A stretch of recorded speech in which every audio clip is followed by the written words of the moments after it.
Patrick McCarthy reporting with Tri-Cities Community Television. We're down in our studios at Lee Square in Port Coquitlam. But today we have a special guest that comes from us from the Coquitlam region, actually the Maillardville region.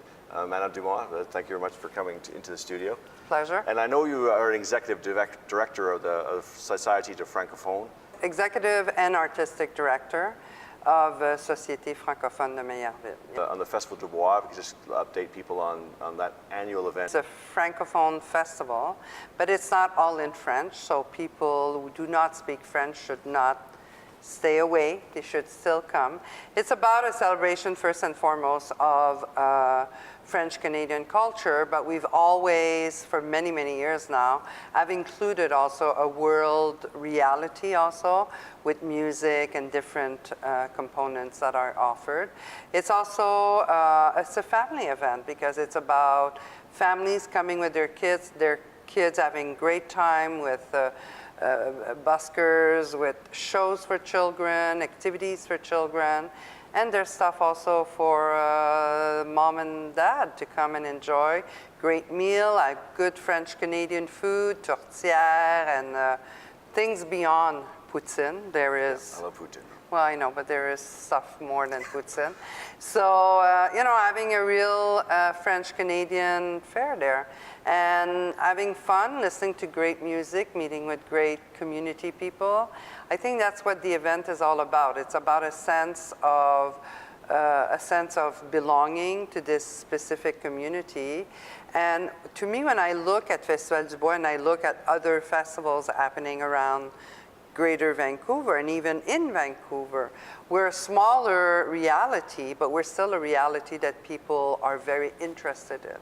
So for us, you know, it was about making sure we could have a celebration that would showcase our culture, our language, and it's mission accomplished because people have taken an interest. And with the augmentation also of kids attending French immersion programs and French schools and so forth and so on.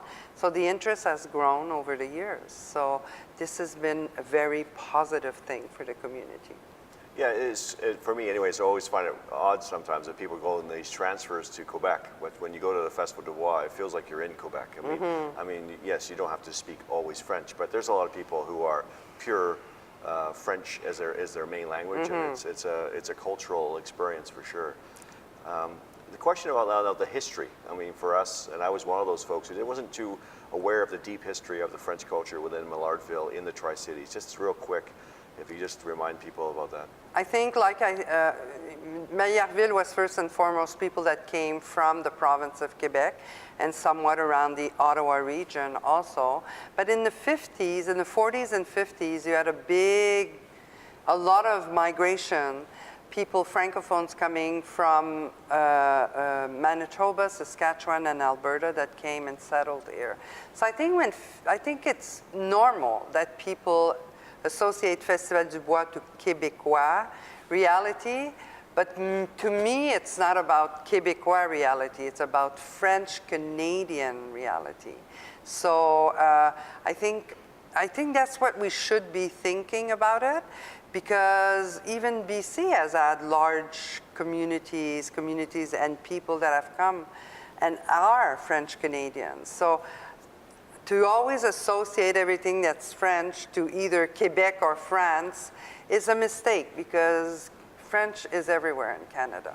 Yeah, and I know for yourself, one of your real desires is to get a cultural center, a French cultural center. And for those of us who want to help out, or why do you feel that is so important to the region and obviously to your culture? I think it's important because Maillardville is really the cradle of Francophones in British Columbia. And because of this greater attention given to learning the language, after 8 different studies, it has been demonstrated that there is a true need for French-Canadian Cultural Center here in Coquitlam.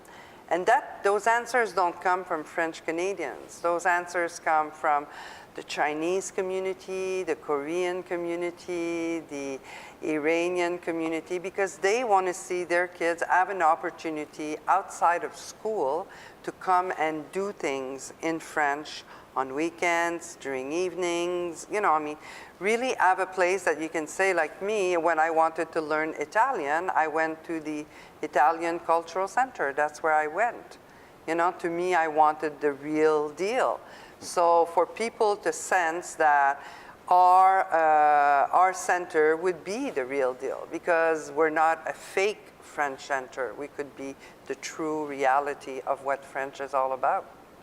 And for, you know, for those who want to experience Maillardville outside of the festivals, what do you suggest they do, just to kind of, you know, family weekend or in the week? What are some of the things they can do to kind of immerse themselves in that history of Maillardville? I think Maillardville, well, they can certainly come to our office and we'll have a chat and a good cup of coffee with them.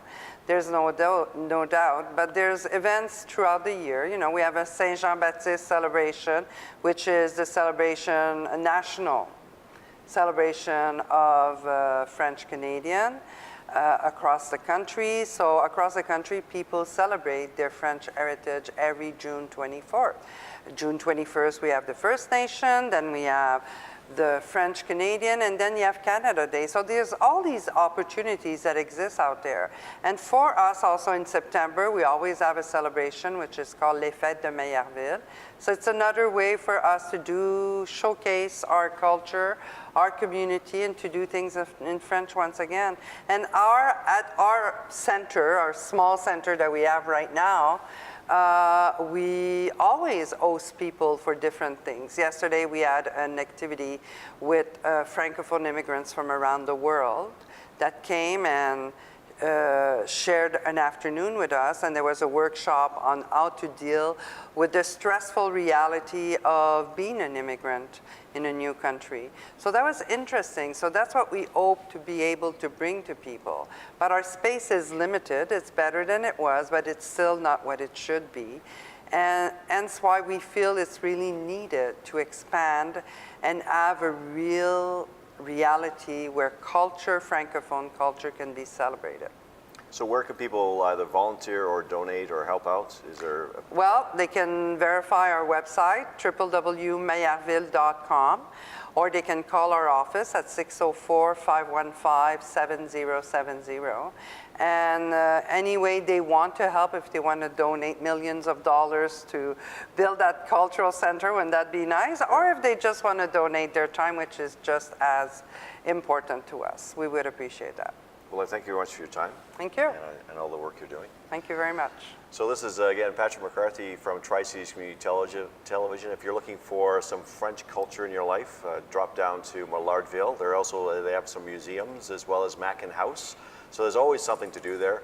And for sure, at the Festival de Bois, get that poutine. It is vegetarian gravy for those out there who are vegetarians. So thank you again for watching, and we'll see you on down the trail.